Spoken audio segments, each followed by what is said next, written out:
Hey guys, welcome to today's video. Looks a little different out here, I'm sure you can tell, and that's because I am not at home. I've made the long drive with Chloe on the back side of the camera over there, and we have made the trip to near Lexington, Kentucky today because this wonderful lady, Jessica Kidwell, did I say that right? You did. We just met today.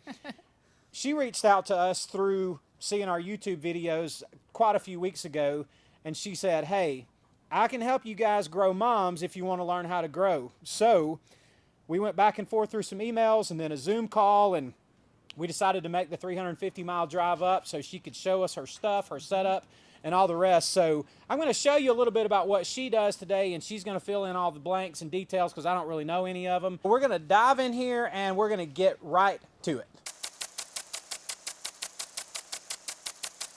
So the first thing, it was one of the first things I asked you, they would probably like to know too, is how long have you been growing mums? And what got you going on that? This will be my 7th year, and so we had out on our property where the leach lines for our septic is, we can't really build on it. So since you can't build on it, and I was tired of mowing grass, I said to myself, what could I do? And so we put down black cloth and started growing mums, and it's been a good ROI on our investment. Okay, so let's go back like 20 years ago. Were you a lifelong farmer? No, I have zero information. All I know how to do is Google. The only a little bit professional, I guess, information that I might have, I went to the Master Gardener training, and all it taught me is that I was dumber than a rock, but I know now where to look for the information. So I know how to look for specific publications by the Extension Office, but other than that, no, I'm self-taught. All right, and y'all who watch, you know that this is a big deal to me because it's important. I actually didn't know how she was going to answer that question, but it's important. It's important to me that y'all know that in order to have a nursery, to grow mums, to grow food, whatever it is, you don't have to have some extensive background in horticulture or sustainable agriculture or any of the other buzzwords that go around. You just have to be willing to learn how to do stuff. So it sounds to me like that's really how you got into mums. That was pretty much it. Now I always liked to grow things in the backyard. Say I started with a vegetable garden, and then I added landscape plants, and then I always maxed out the space that we had wherever we lived. So when we moved out here, I was let loose. I could go hog wild, and so I started out with mums, and then I expanded those, and then I went to lavender, and then I can sell lavender plants because I got my nursery license. Oh yeah, just to interrupt you for a minute, she's got a really, I've never even seen one of these before, but she's got a really cool little lavender field, if that's the term you use, out here, and it's just like a bunch of rows of beautiful lavender plants growing. Different varieties. We went over that with you and Chloe. It was amazing. We were able to, sample the different varieties because unless you just go to Lowe's or Home Depot, not knocking them, but they only grow one variety, and they go, hey, here it is, it's lavender. There are high camphor content lavenders. There's low camphor content. Some of them are more suitable for eating. Others are more suitable for crafting. It's just whatever you want to do. And I promise you there are people watching this who are into that, and they know what all that means. I don't know what any of that meant, but there are people watching it who are into that and understand that lavender's like a great niche thing to be into and all that. So that's really cool. Now another thing that she does out here at her farm is that she grows loofahs. Now I actually think this is kind of funny because I said something to you about this a while ago, but I didn't even know what a loofah was. I didn't either. 10 years ago, I thought it was a sea creature on the bottom of the ocean floor. Okay, so it's not. I've seen them in stores, or maybe I've seen one in the bathroom at somebody's house or whatever. And I was thought, wonder what they do with that thing. And I had absolutely no idea that this was a plant. I'm showing my ignorance, but it's just what it is. I didn't know either. So and I'll tell you the difference. This is huge. The stuff that is imported, they have to put them through like this process. I don't know whether it's a plant. So it's coming in here. We don't want kudzu again. Sure. So they're trying to make sure it doesn't have any kind of insects or creatures.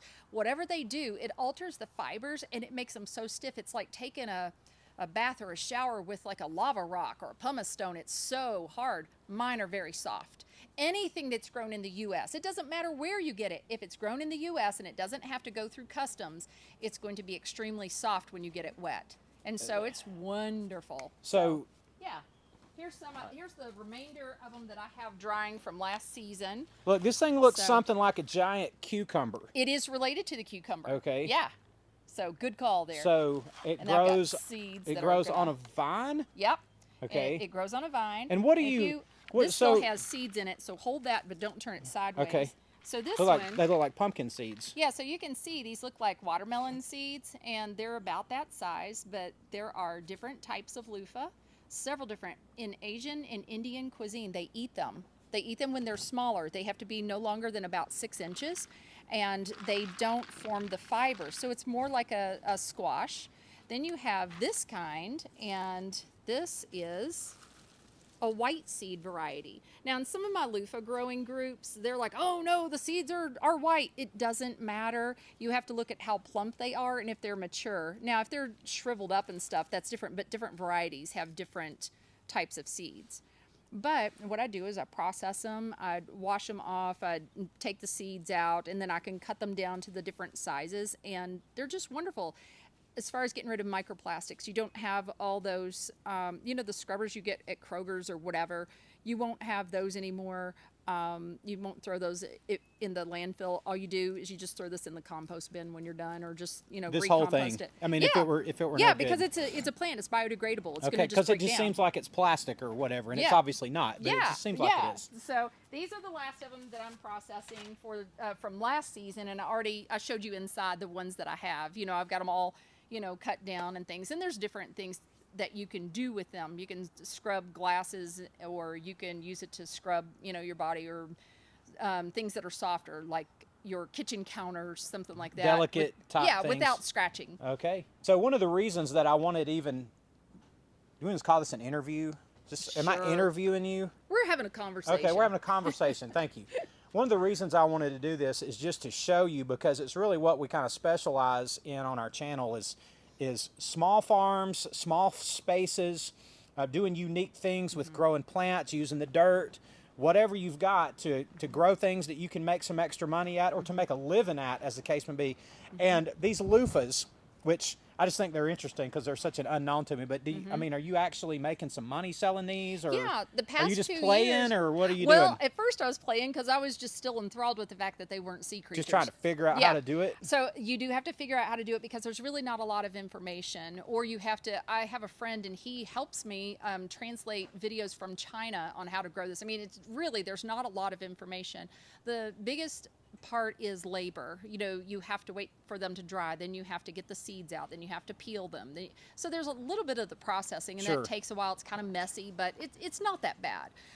Yes, you can. I've sold out So- 2 years in a row. I've sold out. So what is loofah season? Is there like here's when I put all my time into them, or? I'm getting ready to start my loofah seeds. I put them in the ground in this zone. We have found that Memorial Day weekend is ideal. Last year, not entirely on purpose. It was purely by accident, but it was a happy accident. I discovered that you can put them in the ground at the very end of June, like June 30th Okay. through July 1st, and they still matured. But ideally, Memorial Day weekend in this zone. Okay. Near zone 6B. They bumped us up to 7A. I don't know if I really believe them or So not. do they require a lot of attention, just like during the growing, or is it just water them and They leave them need, alone, or? water. I put them in compost. Okay. And do a soil test, put them in compost, and I can give them some nutrients that are already in the ground, like when I plant them, and then just leave them alone. The biggest thing to get a prolific loofah, you have to pay attention to the seed that you start with. Like, there's different varieties. And then the second thing is you must prune. You've got to prune them like crazy. Okay. Because pruning them will then allow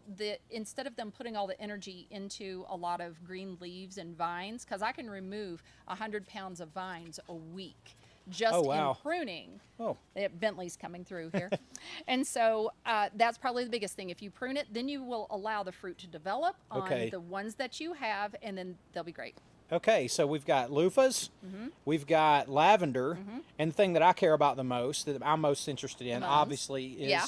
the mums. So Yeah. let's talk a little bit about your mums. We'll show some pictures of kind of her layout out here. I thought it was going to be much bigger than it is. Right. You It's really told- deceptive. You told me your mum field is about 1/4 of an acre. Is that right? Or It is might be a little less, but basically it's not as big as you think. But So I we're want you to use talking- an aerial shot so you can see what it looks like. But yeah, it's not as big as So you we're think. talking somewhere around 10,000 square feet. It may not be exactly that. but- Maybe. And on Yeah. 10,000 square feet, and let's just use that as our number, how many mums are you growing on 10,000 square feet? I have grown up to just a little over 2,250 Okay, so at my largest. 2,000 easily on the space that you have. So, you know, if somebody's watching and they have a smaller space, Absolutely. let's say they have 5,000 square feet, they can grow 1,000 mums in 5,000 square feet, just as an example for how you might use your space. And this is how I always think of it, because when I first started growing anything, I was growing in about 1,200 square feet in my backyard, and just a part of my backyard. So saying all that to say that there's a lot of different things that you can do, whether it's something like loofahs or lavender or mums or nursery plants like you're used to seeing on our channel. Like there's so many different things that you can do in a small space to grow plants of various kinds that can be profitable for you, and that's important to know. All right, we have stepped out of the high tunnel out here into the lavender field just to show y'all a little bit out here. It's really windy, so we're hoping that the audio picks up okay. Hope so. Just give us like the really high level overview of what's going on out here. I mean, what is this? This is our micro lavender farm, and so that portion of our farm, it's really neat because we're able to use the buds. If we want culinary or crafting, we make bouquets out of dried lavender, and I also sell the plants. Okay. So I'm able to propagate the plants that are not patented. So you propagate stuff and then sell like little plants, or like... Yes, I got my nursery license, and so I'm able to do that, but I do it on the non-patented varieties. Of course. Yes, and so that's what I do. So this is about a 3-year-old plant, and right now it looks like death warmed over, but that's exactly what it's supposed to look like. Yes, and so what it'll do is it'll start turning into a really, really bright Kelly green, like looks like you're flying over Ireland. It's going to be beautiful here in another 2 months, but right now it's pretty dormant. So these start shaping up as far as being a pretty plant goes in early May. Is that end of April? About 2 months. End from of April, now, which is beginning March of May. 1st. Yes. Okay, got it. And so what I do is I wait. So this is more of how do I say this? I think the crop for this one is going to be a mid-June, all the way through July. So I grow lavender. So you have the lavender plants in the spring for sale. Then you have the lavender flowers, meaning you can have dried arrangements. That's in the summer. And then you have the mums. That's in the fall. Okay. And then you have the loofah. That's later fall and, into the winter. So that's how I'm trying to maximize having something, but I'm also doing things that are just different and unusual. So I think that's the cool thing about what you're doing is you've got a kind of a seasonal thing. I mean, like an all year, not necessarily 12 months, but it's not it's not just your fall mums. That seems to be your biggest thing. Is that right? Yes. Okay, so the mums are the biggest thing, but it's not the only thing. And this is all done. How much land do you have out here? We have 5 acres. There's 5 acres. And how much of it do you think you're using to grow your stuff on? I'd say maybe 25,000 feet. I guess encompassing this whole area. Okay, so you're talking less.